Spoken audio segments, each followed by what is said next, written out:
사람은 크게 네 가지로 생각해 볼 수 있습니다.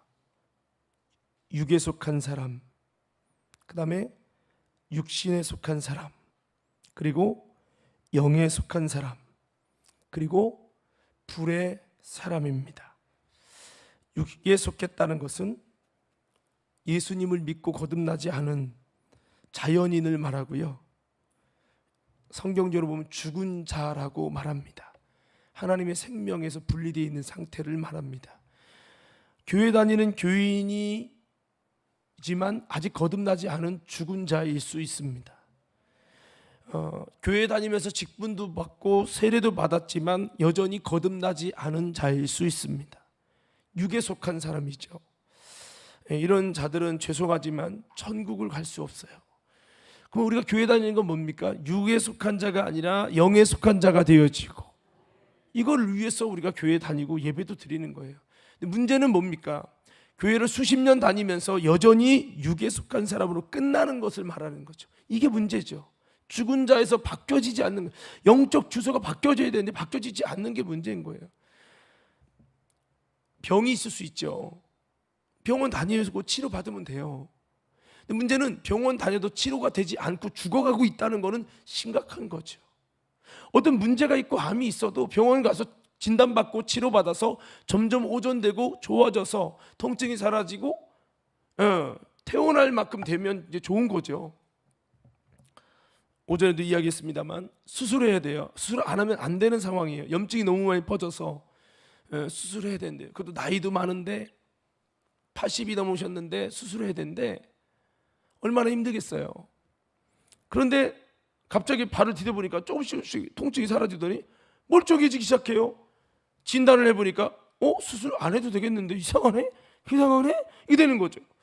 뭔가 이렇게 좋아지는 길로 가야 되는데 좋아지는 길로 가지 않고 여전히 똑같다면 이거 굉장히 심각하게 봐야 되는 거죠.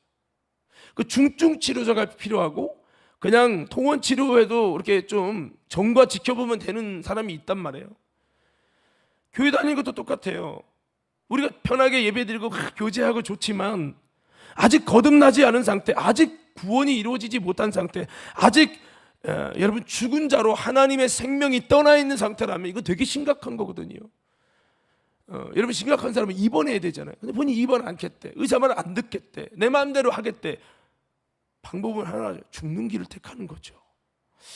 여러분 교회는요, 병든 자가 치료받고 구원받고 생명을 얻으려고 교회가 존재하는 거예요.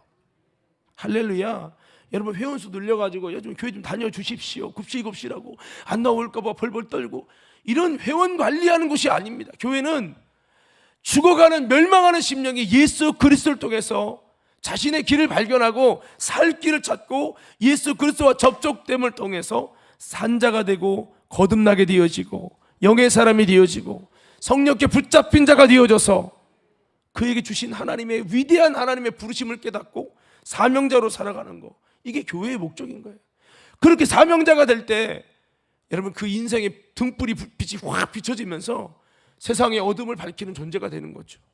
자, 하여튼 우리 육에 속한 자가 있다면 빨리 여러분 올라가고 거듭나고 영에 속한 자로 세워질 수 있기를 간절히 축복합니다.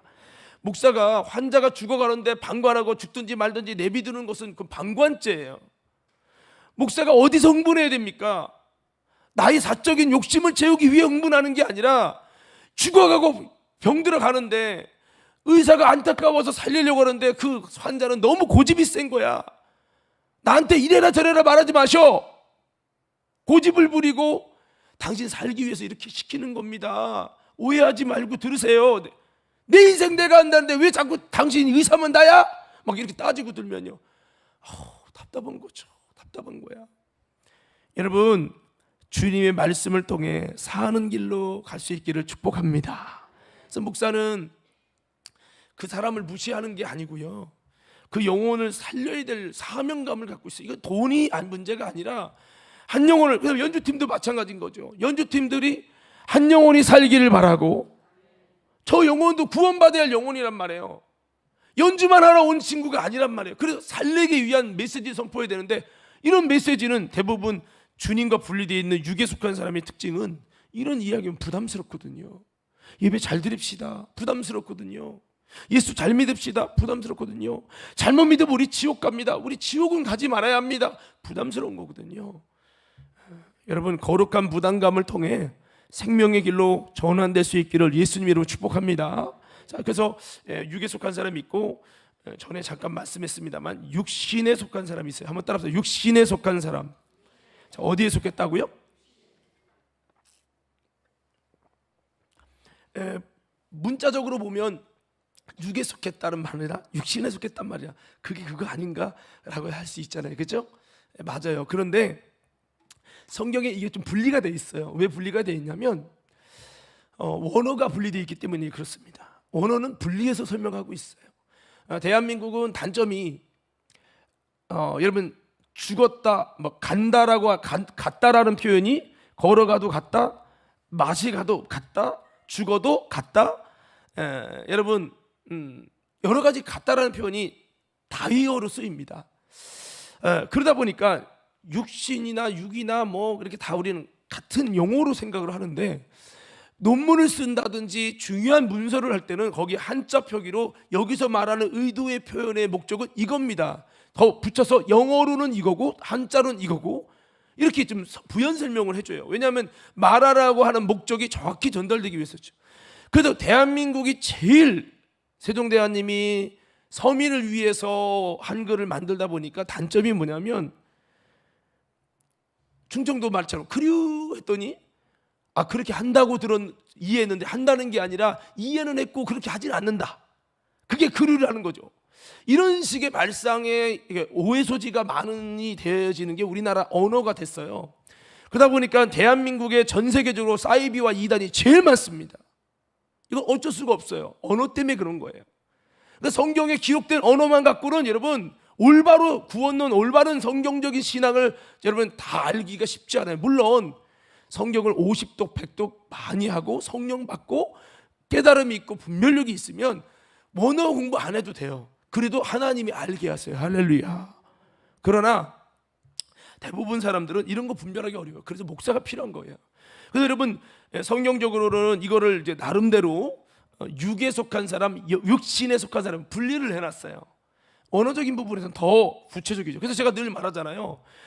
영생을 유일하신 하나님과 그의 보내신 예수 그리스도를 아는 것입니다. 하나님과 예수님을 아는 게 영생이에요. 그래, 나는 예수님에 대해서 알았어, 들었어. 그러면 구원이라고 이제 착각을 하는 거죠. 원어에서는 안다는 것은 기노스코로서 그분과 연합되고 동침하는 것을 의미한다. 또 내가 그 주님을 알고 주님도 나를 아는 양방의 관계를 의미한다. 더 나아가서 성령으로 예수를 아는 것을 말할 때 기노스코를 사용한다. 굉장히 독특하게 제자 양육 공부했고 교회에서 직분을 받았고 세례 받았다고 안다고 여겨주지 않아요. 이 단어는 굉장히 신약 성경에서만 많이 쓰는 독특한 단어. 그래서 신약 성경에서만 222번이 사용될 만큼 굉장히 줄을 잃었지만 우리 읽는 독자 대한민국에서는 이게 귀하게 여겨지지 않아요. 왜? 그냥 아는 건데 뭐 꺼줄거 아는 거지 뭐 이렇게 생각하니까요. 그래서 여러분 이게 육에 속했다, 육신에 속했다, 그게 그 소리 아니야? 이렇게 생각할 수 있는데 여러분 원어가 다르고 내용이 다릅니다. 주소가 완전 다른 얘기예요. 그래서 제가 늘 말하지만은 여러분 구약 성경에서는 하나님을 안다라고 하는 이 안다의 표현은 굉장히 독특한 단어, 야다라고 하는 단어를 썼어요. 원어에서는 그냥 안다, 머리로 경험해서 여러분들이 말하자면 목사님 키가 몇 센치고 혈액형이 뭐고 나 목사님 알아 몇 번 만나봤어, 이렇게 아는 거는 안다가 아니라는 거예요. 홈리와 여러분 비느하스 제사장입니다. 엘리 제사장의 아들이에요. 당연히 그들이 제사법도 잘 알고 평신도들보다 훨씬 더 하나님에 대해 잘 알아요. 근데 성경은 그들은 불량자니 여호와를 알지 않았다. 안다라는 야다의 부정형을 써놨어요. 왜 모를까요? 여러분 목사님인데 그 당시에 그것도 그 당시에는요 제사장이 있어도 대제사장 이스라엘 성전의 담임 목사가 엘리예요. 거기가 그 목사님의 아들이 그 담임 목사직을 이어갔어요. 이 정도는 굉장한 거예요. 그런데 그들은 여호와를 모른대요. 공부 안 했다는 얘기가 아닙니다, 여러분. 제사법을 모른다는 얘기가 아니에요. 하나님과 직접적인 만남이 없다는 거예요. 체험이 없다는 거예요. 그 주님과 영적인 관계가, 내가 너를 알고 너도 나를 아는 관계가 형성되지 않았다는 겁니다. 여호와의 성신으로 아는 게 아니라는 거예요. 머리로 알았다는 거예요. 이건 아는 게 아니라는 거죠. 그래서 여러분, 신학자들이 필요한 거예요. 근데 원어도 모르고 신학도 모르고 조직 신학도 안 돼 있는 상태에서 그냥 믿기만 하면 구원입니다. 나 이럴 때마다 너무 막 불이 일어나, 속에서. 그래서 여러분, 따라합시다. 신학생들도 제대로 다녀서 공부도 제대로 해야 된다. 남의 논문 뜯어다 베끼기만 하고 공부도 안 하고 연구도 안 하고 정말 성경이 말하는 구원이 뭔지 제대로 연구도 안 하고 학교 다니면서 이래저래 놀러 다니고 어떤 분이 뭐라고 했더만 신학생들 막 깠어요. 당신들이 신학교 가서 기타나 띵딱 치고 종연이나 다니고 동아리 발표해야 하고 이걸 정신이 아니라 정말 성경을 연구해서 신학적으로 알고 바로 알아야 되는데 그거에는 관심 없고 기도만 하면 되나 임재 이러면서 신학만 다니는 친구들 엄청 깠더라고요. 틀린 말은 아니에요. 병진도들이 몰라서 산으로 갈 수 있는 걸 바로 잡기 위해서 공부해야죠. 할렐루야. 이 구원론이 왜 이렇게 대한민국에 뒤집박지 섞였습니까? 올바른 신학이 없어서 그래요. 신천지가 그랬대잖아요. 그룹은 천사입니다. 천사. 그룹 이꼬르 천사. 그룹은 천사. 그룹은 천사. 여러분, 그룹이 천사만 있어요? 영어의 그룹을 한글로 그룹이라고 썼는 거야.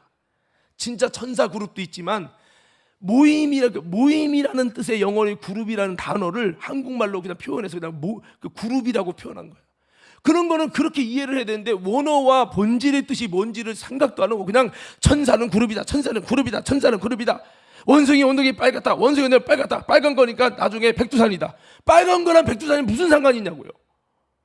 이런 식으로 비유풀이한답시고 말도 안 되게 성경을 해석하는 일이 얼마나 많냐는 거죠. 자, 괜히 흥분한 것 같은데. 자, 왜 그러냐면 대한민국에 이단이 제일 많고요.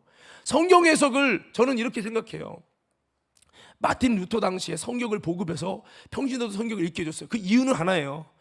주의 종 제사장들이, 목회자들이, 신부들이 성경을 자기들이 원하는 방향을 강조하기 위해서 그냥 임의로 해석해서 사람들을 포장하는 거야. 그러면서 구원을 헌금 내면 구원받는다. 헌금 많이 내면 당신의 부모님도 지옥 간 부모님도 천국 간다. 이따오 소리를 하고 있으니까 마틴 루터가 이건 아니지 않냐, 성경에 그렇게 말하지 않고 있지 않냐, 올바른 복음을 전해야 된다고 해서 많은 병신도들이 그 읽도록 그걸 막 그냥 독일어로 막 번역을 하고 막 라틴어 번역 막 이렇게 해가지고 보급시킨 거예요. 그건 너무 잘했는데 단점이 뭐냐면, 따라합시다. 모르는 상태에서 내 마음대로 읽다 보니까 이단이 생긴다. 이게 문제예요. 여러분, 신학 안 했잖아요. 어떻게 해석하는지 모르잖아요. 성경을 많이 읽어서 주님의 마음이 알아지고 분별력이 있고 성경에 깨달음이 있으면 되는데 그게 없는 상태에 읽다 보니까 목사님 저건 내가 볼 때 이런데, 전문가가 아니고 비전문자가 판을 치는 거죠. 여기서부터 문제가 시작되는 거예요. 대한민국 같은 경우는 거기다가 언어가 정확하게 명시되는 언어가 아니다 보니 더 헷갈린 거죠. 그러다 보니 이단이 너무 많아요. 자, 여러분, 그래서 다르다는 표현을 쓰는 거죠. 육신에 속한 사람이 있죠. 이 사람은 거듭났는데 내가 왕인 사람, 예수님을 만난 적은 있고 체험한 적은 있는데 여전히 육신이 왕이어서 육신의 뜻대로 내 마음대로 신앙생활해요. 방언은 받았지만 내 마음대로 해요. 방언을 받았으니까 나는 거듭났으니까, 물과 성령으로 거듭났으니까 나는 천국이야. 여기서부터 문제가 생기는 거죠. 누가 어느 놈이 천국이래. 여러분, 이게 굉장히 불안한 거예요. 저는 육신에 속한 사람이 굉장히 불안한 자예요. 오늘 에베소 말씀에 보면 이 자가 누굽니까? 사도 바울은 에베소서에서 뭐라고 표현하고 있습니까? 세 가지로 사람은 나누어진다는 거죠. 세 가지 부류. 어떤 부류입니까? 죽은 자요. 육에 속한 사람이 죽은 자죠.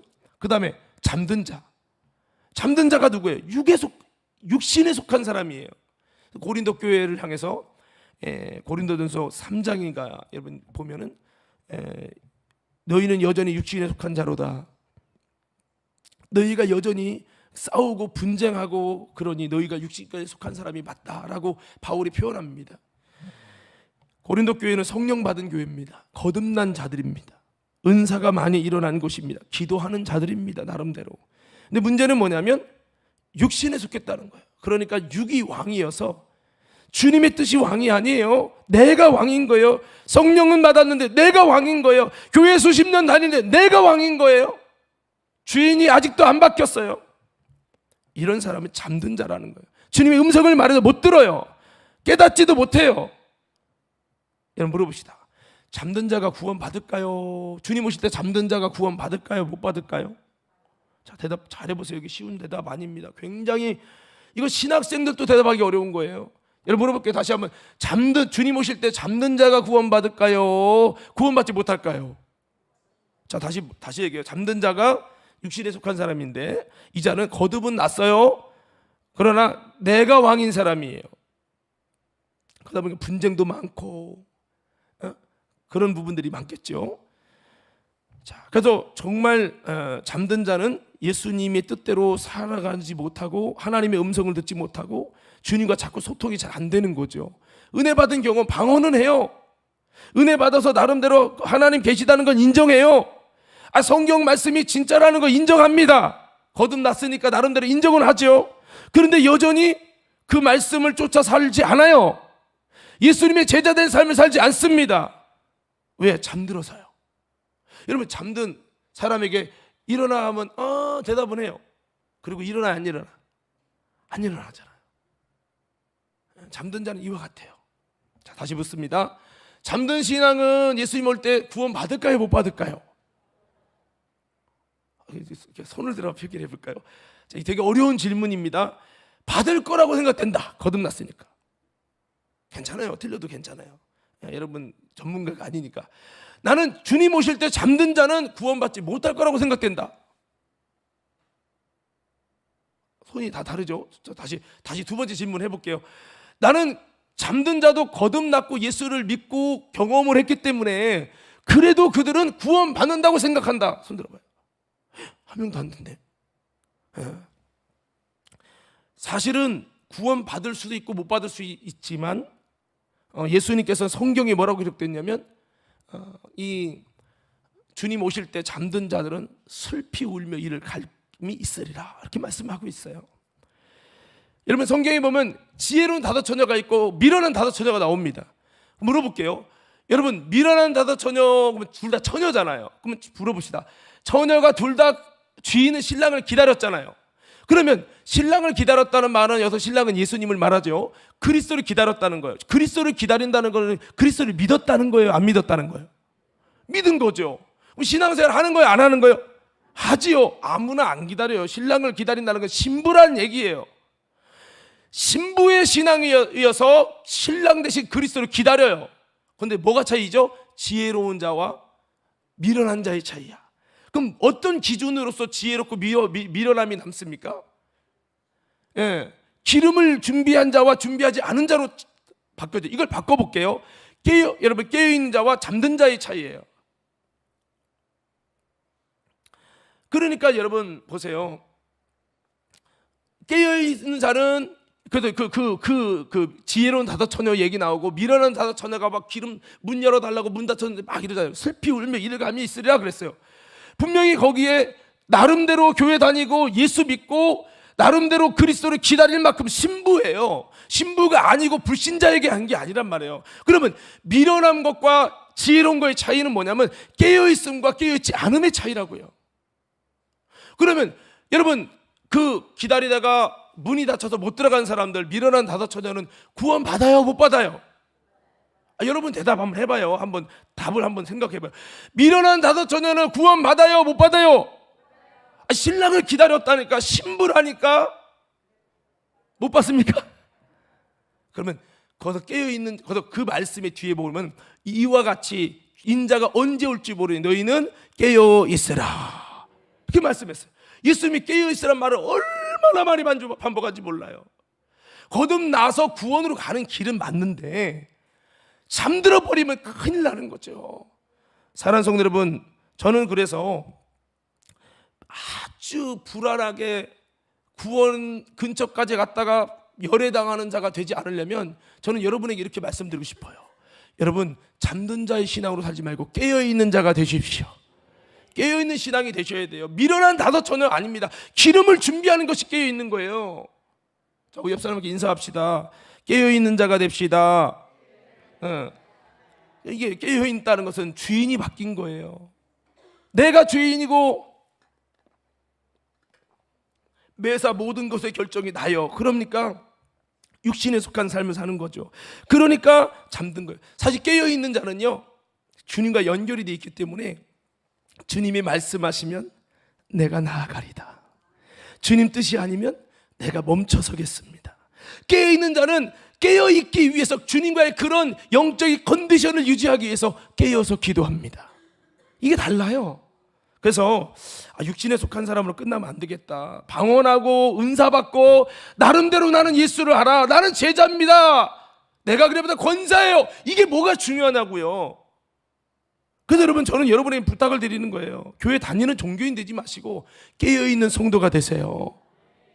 육신에 속해서 주인이 내가 돼서 자기가 원하는 소견에 좋은 데를 향하는 것이 아니라 정말 그리스도가 나의 삶의 왕이어서 그 주님이 있기 때문에 내 마음대로 하다가도 아이고 주님 죄송해요 하고 주님을 왕으로 연장하고 주님의 뜻을 쫓아서 싫어도 가고 때로는 힘들어도 하고, 여러분 깨어있으라는 주님의 부탁 앞에 그렇게 하기 위해서 힘들지만 육신을 져서 복종시키고 내 자유를 반납하고 하나님의 종으로 사는 거예요. 할렐루야.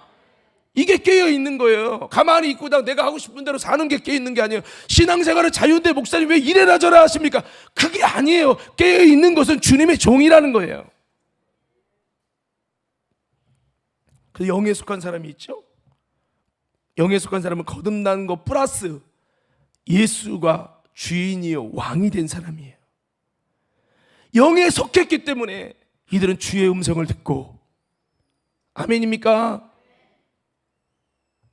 미련한 다섯천어처럼 그래 언제 올지도 모르는 거 아직 거 하다가 그때 때 되면 하자 이러지 않습니다. 영에 속한 사람은 영이 앞서가는 거예요. 영이 우위가 있는 거예요. 영이 더 강력한 거예요, 육보다. 하나님께 성도 여러분, 영에 속한 사람이 됩시다. 여러분 한번 돌아보세요. 영에 속했는지 육신에 속했는지. 많은 분들이 여기서 구원론이 착각이 되는 거죠. 그래서 여러분 기노스코 얘기했죠. 거룩한 동침이 있는 사람, 더 나아가서 여기서 끝나지 않아요. 주님이 나를 알고 나도 주님을 아는 그 관계가 끝까지 유지되는 사람이죠. 주님과 나와의 질서가 분명한 사람이에요. 우선순위가 분명한 사람이라는 말입니다. 이게 영에 속한 사람이에요. 영에 속했는데 여전히 내가 왕이고 내 마음대로 사는, 잠들어서 주의 음성을 들을 수 없는 거예요. 이건 아닌 거거든요. 저는 그래서 성도들이 좀 잠든 자의 심령이 있다면 잠든 영혼이여 일어나라, 깨우고 싶은 거예요. 잠자는 심령 가운데 깨우면 싫죠. 우리도 가끔 우리 아내 이렇게 자다 깨우면은 막 신경질을 내요. 아이씨 잠자는데 깨우고 그래, 세수하고 자. 여러분 잠잘 때는 민감해 안 민감해요?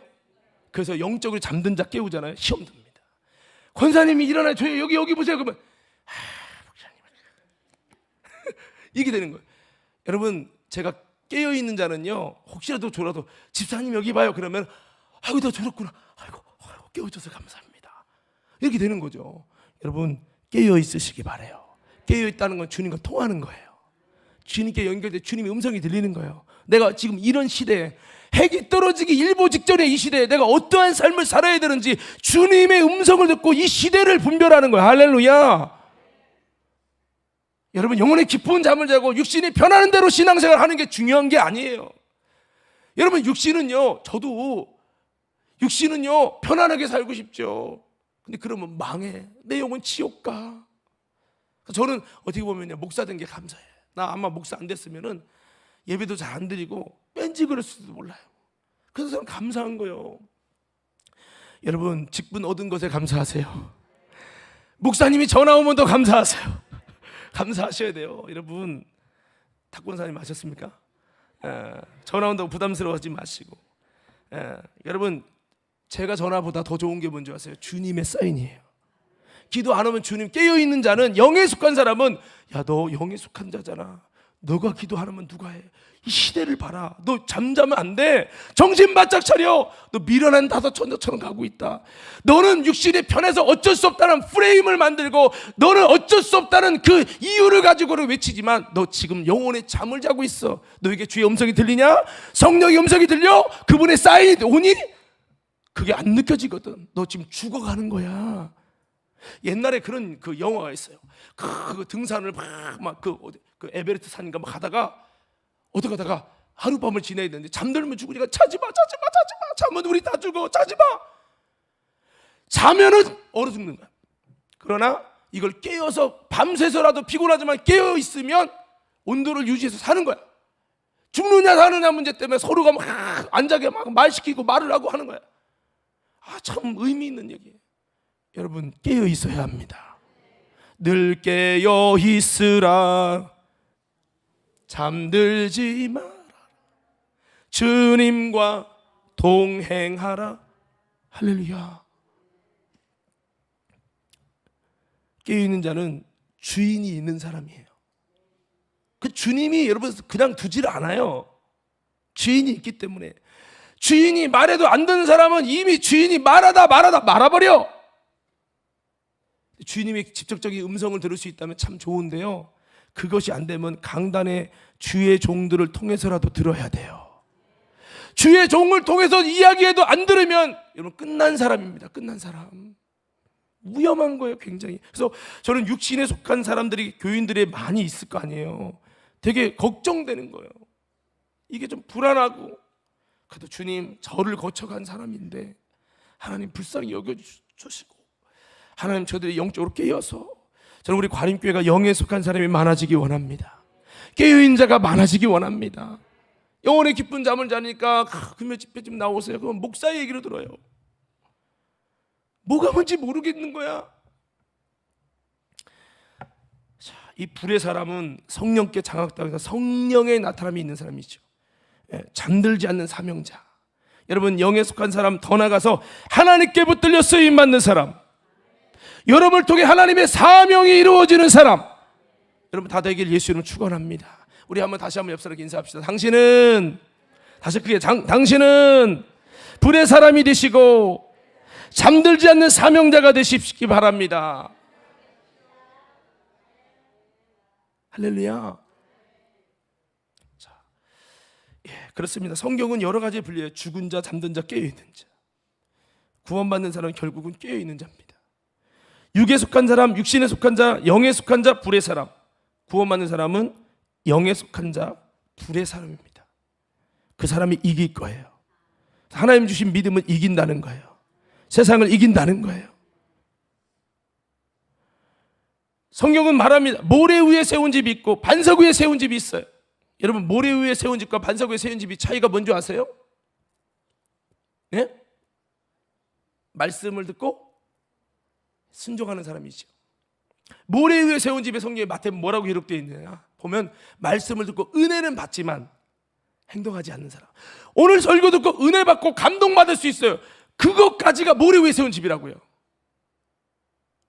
반석 위에 세운 집은 그 말씀을 듣고 행동으로 옮기는 거예요. 실천한단 말이에요. 그럼 물어봅시다. 교회에는 말씀대로 순종하는 사람이 많을까요? 듣고 은혜만 받고 끝나는 사람이 많을까요? 네? 말씀 듣고 깨닫는 사람이 많을까요? 아니면 깨닫고 순종하는 사람이 많을까요? 깨닫고 순종 안 하는 사람이 많다. 그래서 이게 참 위험한 거예요. 그래서 예수님은 구원받는 사람이, 성경에 보니까 구원받는 사람이 마지막 때 많대요, 적대요? 적다는 거야. 제가 한번 계산을 해봤어요.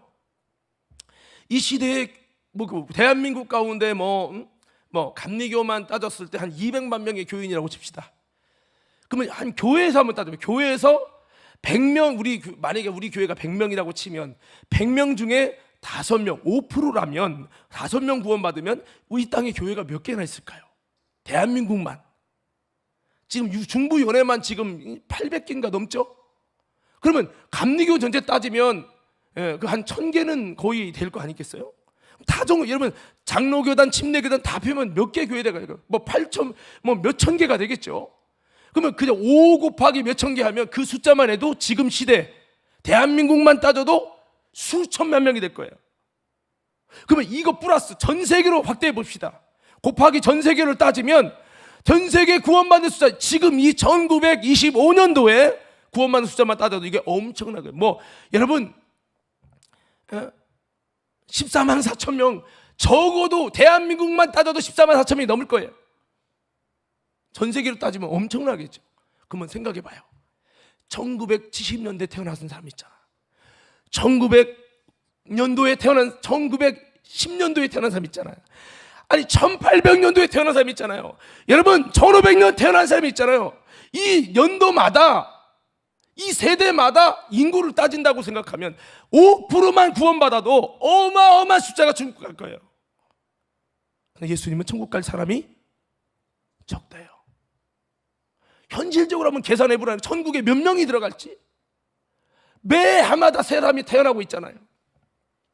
세대로 분류해서 60년으로 끊는다 할지라도 여러분 예수님 때부터, 물론 예수님 이전도 있지만 예수님 때부터 지금까지 교회 숫자와 교회에서 단 1%, 100명 중에 1명 구원받는다고 쳐도요, 여러분 어마어마한 인구가 구원받아야 돼요.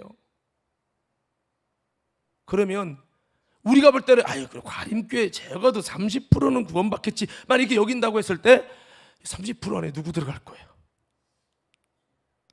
여러분 이게 쉬운 문제가 아니잖아요. 근데 이게 참 우리가 보면 우리 생각을 어떤 생각하냐면 교회에서 적어도 90%는 구원받지 않겠어? 이런 생각을 갖고 있다고요. 그러면요 성경이 좀 달라집니다. 그래서 모래 위에 세운 집은 많고 반석에 세운 집은 적고요. 예, 교회 다니면서 육에 속한 사람, 육신에 속한 사람은 많고 영에 속한 사람, 불의 사람은 적다는 거예요. 잠든 자, 죽은 자는 많고 깨어있는 자는 극히 적은 거죠. 그래서 구원받는 숫자가 예수님은 적다. 마지막 때는 구원받기 위해서 좁은 문에 들어가기 힘써도 못 받는 자가 많을 것이다 라고 주님이 말씀했어요. 이 말씀을 듣고 그런가 봐 이러고 넘어가면 안 되고 한번 따라서 내가, 다시 한번 크게요, 내가 구원받아야 합니다. 인정하시면 아멘. 그러니까 우리가 성경적으로 한번 심각하게 한번 숫자를 계산해 보면 이게 쉬운 문제가 아닙니다. 그래서 잠든 자와 육신에 속한 자와 모래 위에 세운 집은 위험한 상태라는 거예요. 말씀은 들었지만 행하지 않고 움직이지 않고 듣고 끝나고 은혜만 받고 끝나고, 그 뭐가 진짜 은혜 받은 거냐? 말씀 듣고 깨달았어요. 그 은혜 받은 거 아닙니다, 여러분. 눈물 났어요. 그게 은혜 받은 거 아니라고요. 진짜 은혜는 그 말씀 듣고 행동으로 움직여서 멸망할 자가 구원받을 자로 변화되어지고, 이게 진짜 은혜 받은 거죠. 하나님이 바라보는 은혜는 또 다른 거죠. 그래서 구원받는 게 넓은 길이 아니라 좁은 길이고 많은 사람이 들어갈 수 없는 아주 힘든 길이라고 주님은 말씀하고 있어요. 이게 제 말이 아니고 성경의 말이죠. 여러분 지옥은 절대로 가지 말아야 돼요. 악착같이 우리는 천국에 들어가야 돼요. 아멘입니까? 자, 옆 사람 손을 한번 꼭 잡고 이렇게 이야기하세요. 얼굴에 눈을 힘을 주고 악착같이, 빨리 얼굴에 말해요. 다시 악착같이 천국은 들어가야 합니다. 할렐루야. 만약에 여러분 중에 5명만 들어간다고 했을 때 목사를 제끼고라도 들어가야 돼. 목사님 비켜요, 나는 들어가야 돼, 이렇게라도 들어가고자. 물론 그렇게 주님이 하진 않죠. 진정한 믿음이면 과림교에서 하나님 퍼센트가 올라가게 돼요. 90%, 99% 다 올라가게 해주세요. 할렐루야. 제 희망사항일 뿐이에요. 그래서 여러분 기도하자고 말씀드리는 거죠. 자, 그렇습니다. 예, 천국 가기 위해 힘써야 되는데 힘쓰지 않는다는 거죠. 깨어있기를 힘써야 되는데 힘쓰지 않는다는 거. 여러분 한번 돌아보세요. 여러분이 깨어있기 위해서 어떻게 힘쓰고 있습니까? 깨어있으려고 어떻게 힘쓰고 있냐고요. 여러분 대부분은 힘쓰지 않습니다. 준비도 하지 않습니다. 그냥 힘들면 맙니다. 이게 문제예요. 우리 서서히 죽어가는 거예요. 사람이요 뭔가 때문에, 병 때문에 죽어가면 아휴 알았어 몸에 힘이 기운이 빠지니까 그냥 서서히 그냥 죽어가는 거죠. 우리 관임교회 성도들의 영적 상태가 여러 가지 보이지 않게 문제가 있다고 생각합니다. 얼마나 구원받을까 때로는 답답합니다. 잠자는 자들이 많은 것 같아서 지옥 갈까 봐 두렵습니다. 제 마음이 어떨 때는 그래요. 금요 집회하면서도 주님, 내가 이것 때문에 왜 슬퍼하고 이것 때문에 왜 근심해야 됩니까? 하나님 구원받는 건 주님께 달린 건데 내가 이들 때문에 내가 왜 마음이 힘들어야 됩니까? 나는 그냥 정해진 대로 설교만 하면 되는데 이것 때문에 내가 왜 불편해서 근심해야 합니까? 가만히 생각을 했더니 사랑의 관계로 연결되어 있기 때문에 그런 거예요. 여러분, 사랑하는 자녀가 지금 암으로 죽어가는데 평안할 수 있어요? 예? 평안한 게 부모입니까? 자기 아기가 지금 한 달 안에 죽어간다는데 죽을지 뭐, 죽으면 또 낫지 뭐. 그런 부모 있어요? 그렇다면 가짜죠. 그럼 가짜죠. 그러니까 여러분, 이 마음이 힘든 거예요. 다른 게 힘든 게 아니에요. 주님, 우리가 몇천 명, 몇만 명, 여러분이 저에게 사례금을 10배, 100배 준다 할지라도 그거보다 중요한 것은 하나님 이 교회가 깨어있길 원합니다. 전국에 들어갈 자가 많아지길 원합니다. 주님, 인원이 작아도 하나님 이 퍼센테이지가 올라가서 진짜 주님의 제자가 많아져서 미련한 다섯 전회가 아니라 지혜로운 다섯 전회가 많아지게 하옵소서. 할렐루야. 그런 마음이 제 안에 있는 거예요. 그러니까 애가 타는 거예요. 애가. 그럼 애가 타면 싫어하더라고. 왜 부담스럽게 목사님 자꾸 그러냐고. 성도 여러분, 천국 갑시다. 더 크게 아멘 해서요. 여러분, 천국 가기를 위해 힘쓰시기 바랍니다. 여러분의 영혼의 때를 위해 힘써야 되는데 깨어있기를 힘쓰고, 여러분 영의 사람이 되기를 힘쓰고 힘을 안 쓰잖아요. 주님 앞에 뭐라고 할 거예요? 너 예수 믿었다고요? 방언 받았다고요? 너는 육신에 속한 자로다. 너는 잠든 자였다. 미련한 다섯 처녀였어. 슬피 울며 이를 가며 너가 나를 위해서 그렇게 깨어있으려고 얼마만큼 몸부림을 쳤니? 좁은 길을 위해 들어가 힘썼니? 깨어있는 삶은 좁은 문으로 들어가는 건데 좁은 문으로 들어가 얼마나 힘썼어? 네가 기도하려고 얼마나 힘썼냐? 예배를 잠자게 하고 졸리게 만들고 깨어있지 못하게 하고 주님과 동행하는 예배 안 되게 만드는 사단의 수많은 세력 앞에 끝까지 이기고 승리하려고 네가 얼마만큼 몸부림쳤어? 졸리면 자고 졸린 사람 깨우면 깨웠다고 말하고. 이건 아니잖아요. 공감하시면 아멘 합시다. 공감하십니까? 네. 우리는 깨어있으려고 힘쓰지도 않고 싸우려고도 않는다는 거예요. 우리 영상 준비됐으면 한번 띄워주세요. 제가 얼마 전에 본 영상인데 참 기가 차고 사탄은 이렇게까지 역사하는데 우리는 그냥 영혼의 깊은 잠에 빠져가지고 겨울잠 자고 있어. 말해도 그때 금요 집회 나와야 돼요, 기도해야 돼요 하면 그때서 아이고 조금 마지못해 나와주고. 이게 아니라 아이고 깜짝 놀랐네. 다시 내가 레디콜을 해야지. 내가 깜짝 놀랐네. 자, 놀래게 하지 마. 서서히 올리게 해. 자, 이 영상은 잠깐 한번 보고 지금 우리가 좀 이 시대를 한번 봐야 돼. 마지막 시대라 마귀가 이제 이를 부드득 갈고 지금 이렇게 하고 있어요. 한번 영상 보세요. 보세요.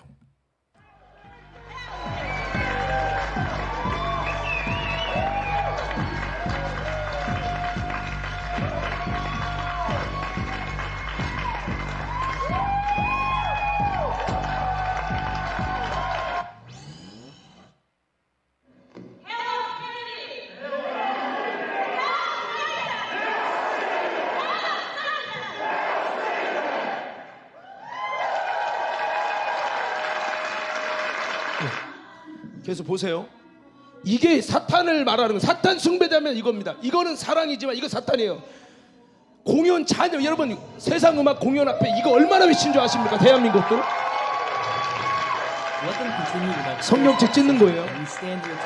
사탄 숭배자끼리 모여가지고 하는 거예요.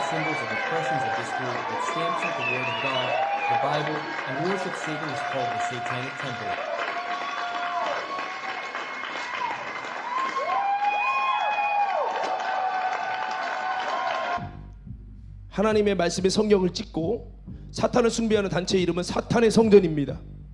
미국을 기반으로 활동하는 것인데 기독교의 진리와 상징을 파괴하는 데 거리낌이 없습니다. 사탄의 성전은 다음 세대를 집중 공략하는데 이들이 만든 공식 프로그램이 미국 초등학교 교실에 들어가 있습니다. 방과 후 사탄 클럽, 이 프로그램은 단순한 철학과 클럽과 창의력 프로그램도 아닙니다. 그들의 프로그램 운영 목적은 오직 기독교 복음 클럽 해방입니다. 우리는 종교 다원주의를 믿기 때문에 학교 캠퍼스에 유일한 종교 클럽이 운영되는 것을 원하지 않습니다. 그래서 우리는 항상 굿뉴스 클럽이나 다른 어떤 종교 동아리가 운영될 예정인지 확인한 후에 활동을 시작합니다. 사탄 클럽의 전략은 기독교 가르침이 있는 곳을 따라서 사탄의 이름으로 맞벌을 넣는 것입니다. 카운터 프로그래밍이라고 부릅니다. 말 그대로 이미 있는 프로그램에 맞서 경쟁적으로 다른 내용을 넣는 전략입니다. 따라서 사탄 클럽이 선택하는 학교에는 반드시 기독교 복음 클럽이 있습니다. 사탄 클럽은 외관상 과학 실험이나 애니메이션 시청처럼 보이지만 모든 활동에 일관된 메시지가 담겨 있습니다. 지옥은 없다. 우리는 개종하지 않는다. 사탄은 해롭지 않다. 긍정적인 상상 속 친구일 뿐이다. 종교는 두려움을 기반으로 한 통제이며 스스로 사고하라. 사탄 클럽을 이끄는 준 에비먼은 방과 후 사탄 프로그램을 하게 된 이유를 설명합니다. 굿뉴스 클럽에서 아이에게 지옥에서 불타게 되는 것을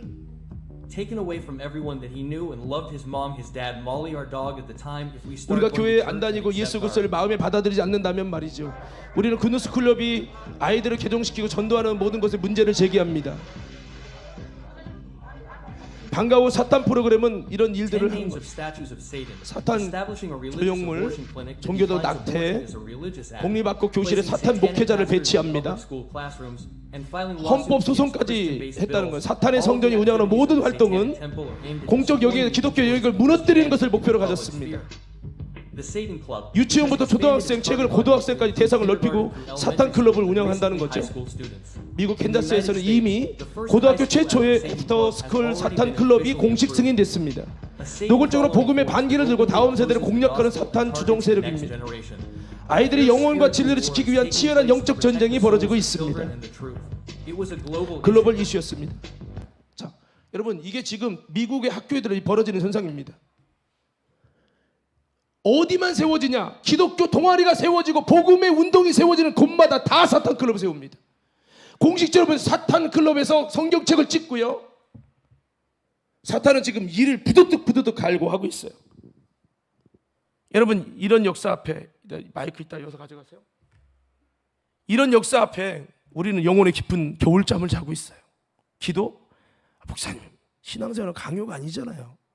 왜 이렇게 하나 저렇게 부담스럽게 합니까? 부담 주면 더 다른 교회 갈 수 있습니다. 다른 교회 가면 예배 짧고 기도를 안 하고 빠져도 뭐라고 안 하고. 제가 얼마 전에 한번 그랬죠. 이건 20년 전 얘기예요. 20년 얘기인데 그때 당시 저는 이제 당진 시골에 있었고 당진 시내에서 두세 번째로 큰 교회입니다.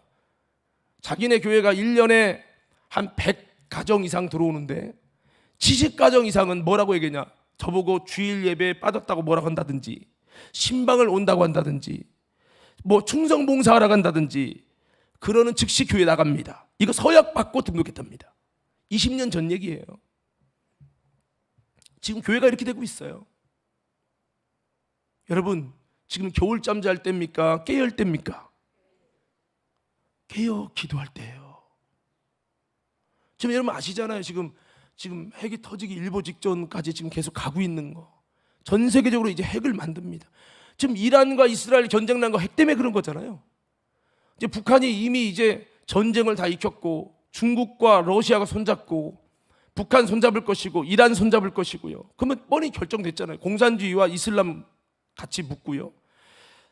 기독교 국가들이 뭉칠 거고 이 두 계열이 전쟁이 일어나게 될 거죠. 마지막 때 성경에 아마겟돈 전쟁이 일어난다잖아요. 네 번째 인이 안 터진 네 번째 인이 뭐냐? 청황색 여러분 인이에요. 청황색 인은 그 색깔이 증명하듯이 이 청황색이라는 거는 핵폭탄 터질 때 나타나는 색깔이에요. 이 청황색 인이 터질 때는 여러분 세계적인 전쟁이 전 세계적으로 이제 전쟁이 강력하게 일어날 때 이제 마지막 때 7년대 환란이 시작이 되는 겁니다. 지금 여러분 일본도 막 지금 난리 난다는 얘기도 있지만 이건 시작에 불과합니다. 우리가 이런 때에 여러분, 사탄은 지금 이렇게 한 영혼이라도 지옥 보내려고 어렸을 때부터 기독교 동아리가 세워져서 예수 복음이 전해져서 모태 신앙이 기독교 신앙으로 세워지게 될까봐 아주 눈에 불을 켜고 사탄 클럽을 만들어서 훈련하고 재밌게 만들고 말이야. 부모가 뿅가게 만들어서 사탄 클럽을 운영하고 한다는데 우리는 영혼의 깊은 잠을 자요. 교회 다니는 학부모도 깊은 잠을 자요. 부담 없는 신앙생활만을 원해요. 여러분, 이거 뭐 문제가 있는 거 아니에요? 사랑하는 성도 여러분, 우리는 사탄이 깊은 잠을 자게 할 때 잠들지 않는 신앙생활 되기를 예수님 이름으로 축원합니다. 우리가 왜 깨요? 기도하고 왜 예배에 임써야 됩니까? 다른 사람처럼 이 오후에 여러분 놀러가고 쇼핑 다니고 해야 되는데 왜 우리는 이곳에 모여서 예배를 해야 됩니까? 깨어있기 위하여. 할렐루야. 여러분, 제가 국가대표 선수라고 칩시다. 권투 선수라고 칩시다. 자, 여름 휴가가 다가왔어요. 휴가 보내야 돼요? 운동해야 돼요? 내가 국가대표 선수라면, 자, 명절이 다가왔어요. 놀아야 돼요? 그때도 이거 운동해야 돼? 운동해야죠. 국가대표 선수니까. 이것처럼 여러분, 우리는 어떻게 보면 이 시대에 하나님 부른 사명자예요. 할렐루야. 여러분, 먼저 하나님이 저와 여러분은 이 사명자로 부르셨다 이 말입니다. 수많은 영혼, 잠든 영혼 깨우라고요. 사탄에 속한 자들이 이렇게 사탄에게 여러분 사탄의 역사를 이루려고 사명감을 가지고 그렇게 한다면 우리도 뭔가 여러분 잠든 영혼들 하나라도 깨워서 은혜 받은 영혼들이 잠든 영혼에서 깨어있는 영혼으로 육신에 속한 자에서 영에 속한 사람으로 더 나아가서 그들이 사명자가 되어지도록 이 일을 위해 우리도 힘써야 되는데 우리는 다 자고 앉았네. 교회 중직부터 다 자고 있네. 깨워서 우리 이거 해야 되지 않습니까? 그러니까 부담스러워하네. 그런 목사가 부담스럽네. 그러면 이미 다 죽은 거예요. 교회가 이미 다 죽은 거야. 여러분, 저랑 전에 저와 같이 이렇게 성경 공부 모임을 했었던 목사님이 우리 교회에 와서 모임도 있었는데 그 목사님이 끝나고 고민 얘기를 하는 거예요. 뭔가 봤더니 목사님, 저 감리교인데 우리 교회 권사님 장로님들이 들고 일어났어요. 왜요? 설교 후에 통성기도 했다는 이유 때문에요. 당연히 설교 끝나고 통성기도 해야죠. 그랬더니 왜 안 하던 짓 하냐고 목사님한테 그랬다는 거예요. 왜 안 하던 짓 하시냐고. 이건 물어봅시다. 설교 끝나고 통성기도 결단기도 해야 됩니까? 안 해야 됩니까? 에? 우리 중직 여러분, 기회교원도 대답해 보세요. 설교 끝나고 통성기도 해야 됩니까? 안 해야 됩니까? 만약 제가 안 하면 목사님 왜 요즘 들어서 통성기도를 안 지킵니까? 목사님 그러면 안 되죠. 그렇게 얘기를 해야 되는 거예요. 아멘이십니까? 설교 끝나고 통성기도는 성도들은 크게 안 하고 목사님이 막 애가 타니까 쫙 이렇게 했나 봐요. 목사님 시끄러워 죽겠다고. 목사님 여기 교회 오실 때 통성기도 안 지키로 작정하고 오지 않습니까? 왜 규례를 어기십니까? 우리 교회는 조용하게 하기로 했고 통성기도 안 하기로 하고 왔잖아요. 목사님 이상하네. 변했네. 이제 조금 더 넘어가면 가세요. 우리 교회는 우리가 알아서 할 테니까. 여러분 물어봅시다. 이게 교회예요? 그 이해되는 분은 벌써 거기 넘어간 거예요. 그러니까 이 사탄 클럽, 노골적으로 하는 사탄 클럽만 있는 게 아니고 이 땅의 교회 가운데 교회가 영적으로 다 잠들도록 하는 보이지 않는 그 사탄 클럽이 또 있는 거예요. 여러분, 이 교회가 주님의 교회가 되기 원합니다. 예수님은 내 집은 만민이, 이게 본질인데 이거를 무너뜨리겠다. 기도 못하면 다 잠들게 한다는 거예요. 마귀는 원하는 거 다른 거 없어요. 교회 가지 말라고 안 해. 다녀. 예배 드려. 근데 잠들어 했어야 돼. 깨어 있으면 안 된다. 깨어서 기도하려면 큰일 나. 내가 가만 안 있을 거야. 마귀가 그냥 사주를 하는 거예요. 이렇게. 사랑하는 관임께 성도 여러분, 깨어 있으시기 바랍니다. 깨어 있어야 돼요. 그래서 여러분, 예수님이 깨어 있는 자가 되라는 말은 육신에 속한 자가 되지 말라는 말로써 잠들지 않는 자가 되어야 된다는 걸 말하는 거예요. 육에 속한 자도 교회 다닐 수 있고요, 육신에 속한 자도 교회 다닐 수 있습니다. 그러나 이 둘은 구원받을 수가 없는 상태가 되고 말아버려요. 우린 최소한도 영에 속한 사람이 되어야 됩니다. 이 자가 깨어있는 자고 잠들지 않는 자고 예수님이 주인 된 삶입니다. 이 사람이 반석의 믿음이 된 사람이에요. 이런 자가 될 때 마지막 때 승리자가 될 것이고 이긴 자가 될 것입니다. 이것을 위해서 우리는 거룩한 소원을 가져보자는 거죠. 한번 따라해 봅시다. 잠들지 않는 사명자.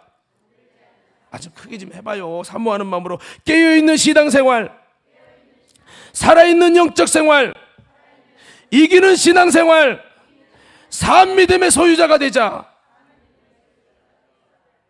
아멘. 여러분 눈 감고 오지 말고 눈 뜨고 하셔야 돼요. 여러분 이런 이야기를 들을 때 어떤 마음이 듭니까? 울분이 나와야 되거든요. 사실은 저는 우리 과림교회가 다시 새로워지기 원합니다. 꺼져가는 등불 되지 말고 다성에 젖은 신앙생활 되지 말고 도무지 움직이지 않는 늙은 교회, 노인대학이 되어 있는 교회가 아니고요, 살아있고 깨어있는 영적인 군사로 여호사 군대가 되어지고 불의 군사가 되어지고, 저는 이런 꿈이 있는 거예요. 이 꿈을 이룬다면 아마 하나님 부르시면 더 작은 교회도 갈 수도 있어요. 제가 사명 때문에 움직이지 다른 것 때문에 움직이는 게 아니지 않습니까? 제일 목사가 힘들 때가 언제 아십니까? 진짜 깨어있는 목사가 힘들 때가 이곳이 무덤이 될 때입니다. 하나님이 원하는 뜻과 정반대로 가는데 이것 때문에 아파하는 자가 없이 다 그렇게 원해서 가는 거예요. 그때가 목사가 제일 힘들어요. 내가 왜 있는지를 모르겠어요.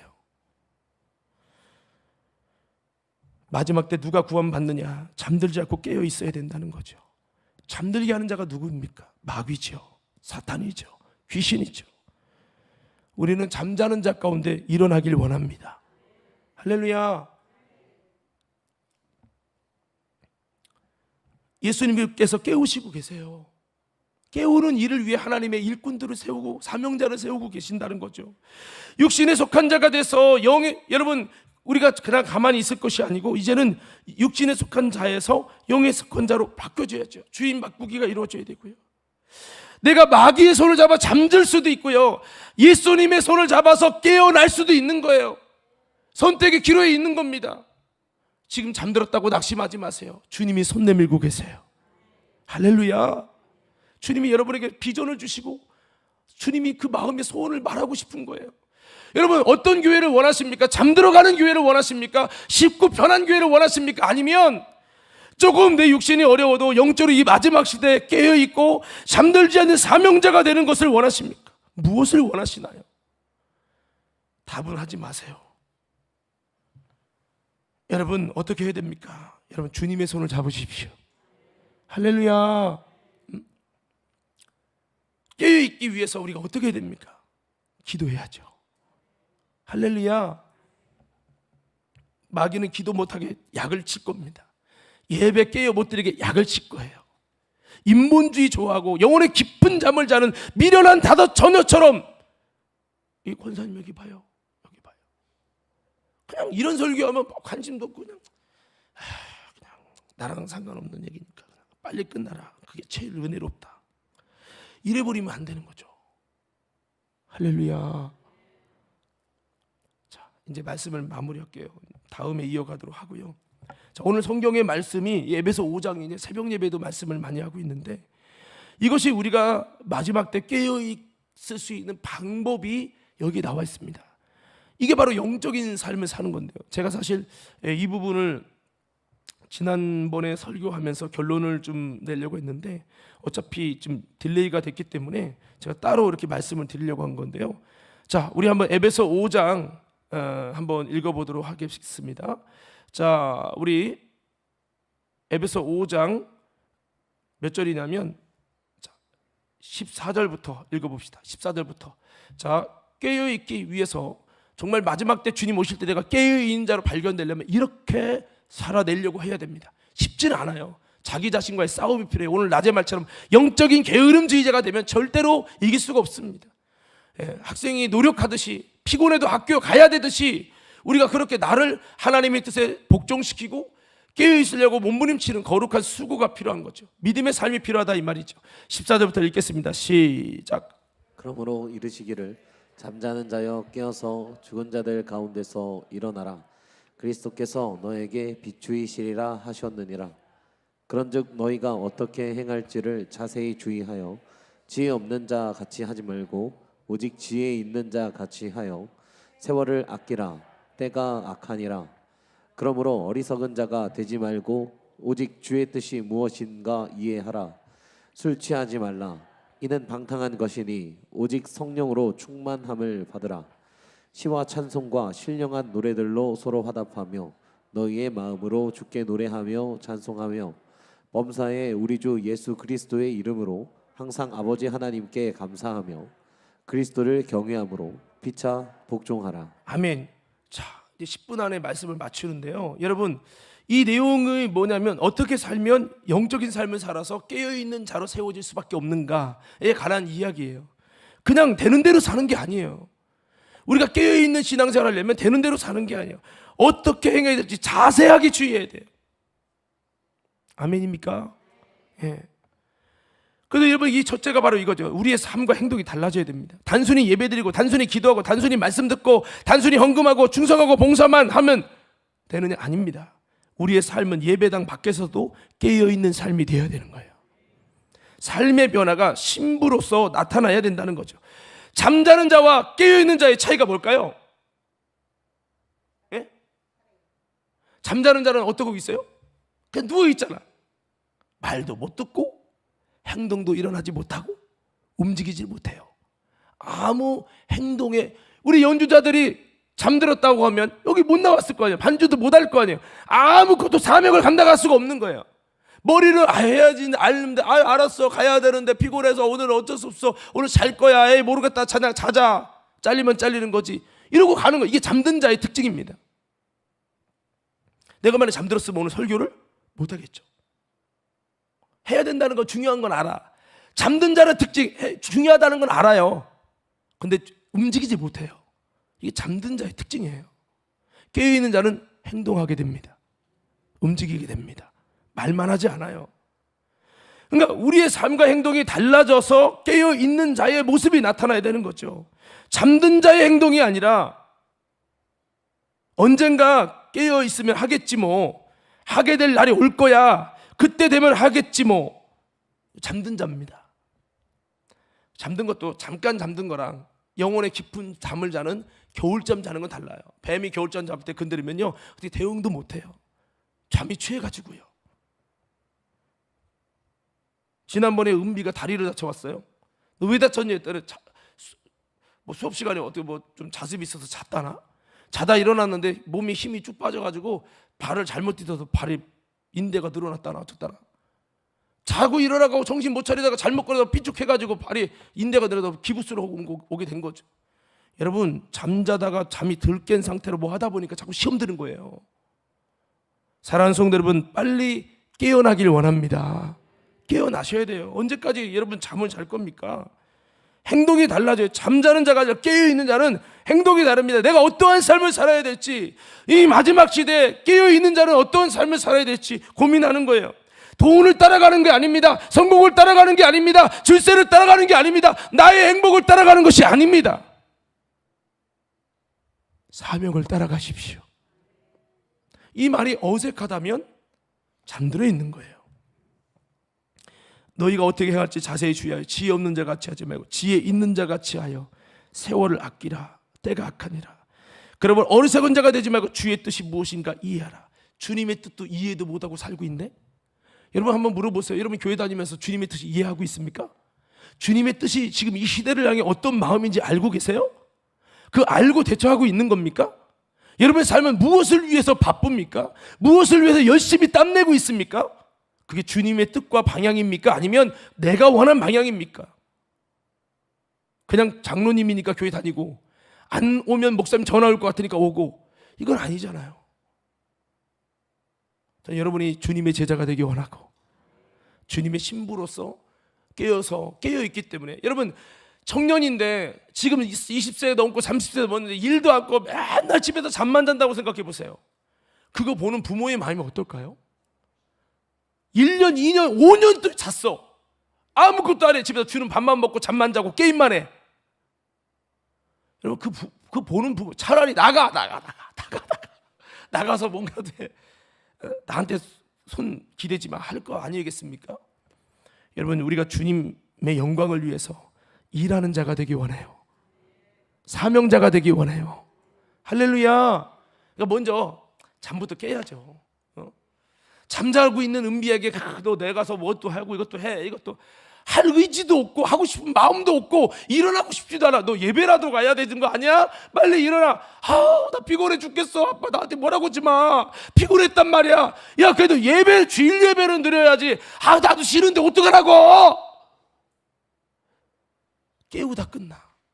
예배도 안 돼. 이게 제가 비유를 얘기하는 거예요. 여러분 신앙생활이 마치 이런 거 아닙니까? 주의 종은 열심히 깨워보려고 노력하고 막상 나는 깨어있는 것이 부담감이 있는 거죠. 깨어있다면 주님의 일을 어떻게 할까? 어떻게 하면 사탄의 사람들, 수많은 영혼을 사탄으로 끌고 갈 때 내가 그걸 막고 주님을 사랑하는 마음으로 잠자는 영혼을 일깨워서 정말 주님 나라에 갈 수 있도록 이끌어낼까? 주님의 마음의 안타까움과 애통함을 가지고 힘으로도 안 되는구나. 정말 기도해야 되겠구나. 내가 기도하는 것밖에 길이 없구나. 기도하면서 하나님의 뜻을 더 같이 해보려고 몸부림을 치고 같이 가슴을 조이고 잠든 사람이 있으면 또 한번 깨우고 같이. 이게 목사 혼자 할 것이 아니라 같이 해야 되는 거예요. 같이. 공감하시면 아멘. 여러분 오늘 이 성경에는 그래서 그렇게 하는 방법이 성령으로 충만함을 받으라. 주의 뜻이 무엇인가 이해하라. 주님 앞에 신령한 노래와 찬양을 부를 수 있는 하나님의 사람이 되어져라. 범사에 힘들고 어려워도 하나님께 감사함으로 하나님께 나아가라. 더 나아가서 하나님을 경외함으로 복종하는 삶을 살아가라. 그럴 때 우리는 영적인 삶을 살고 승리의 삶을 살고 영적으로 깨어있는 신앙생활을 할 수가 있다. 오늘 바울은 이렇게 말하고 있는 거죠. 아무쪼록 사랑하는 성도 여러분, 우리가 다시 한번 잠자는 자 가운데 일어나서 여러분 사명자, 잠들지 않는 사명자라는 것은 마귀가 잠들게 하려고 별짓을 다 했어. 근데 안 됐어. 야 찔기네. 내가 김정문 장로님을 잠들게 하려고 얼마나 노력을 했는데 안 되네. 또 일어나네. 야 진짜 내가 6년을 고생했는데 아니 잠들 만한데도 안 되네. 시험이 와도 안 되네. 미치겠네 진짜 이거. 내가 이정수 권사님 비를 잠들게 하려고 막 여러 가지로 만들고 상황을 만들고 그럴 수밖에 없는 환경을 만들었는데 잠을 안 들고 기도한다고 또 새벽 예배 나온다고 폼담네. 미치겠네 진짜. 그것도 그냥 기도하고 깨워서 기도하려고 막 두 손 들고 막 부르짖고 난리치네. 나 시험 들 것 같네 이거 마귀가. 이래야지. 안 해요. 아유 저기 장로님인데 내가 고생도 안 했어. 일주일 딱 한 번 시험들 사건 목사님 때문에 기분 나쁜 마음 딱 한 번 줬더니 바로 내 편 됐잖아. 할렐루야. 야 여기 가림께 일꾼 많아.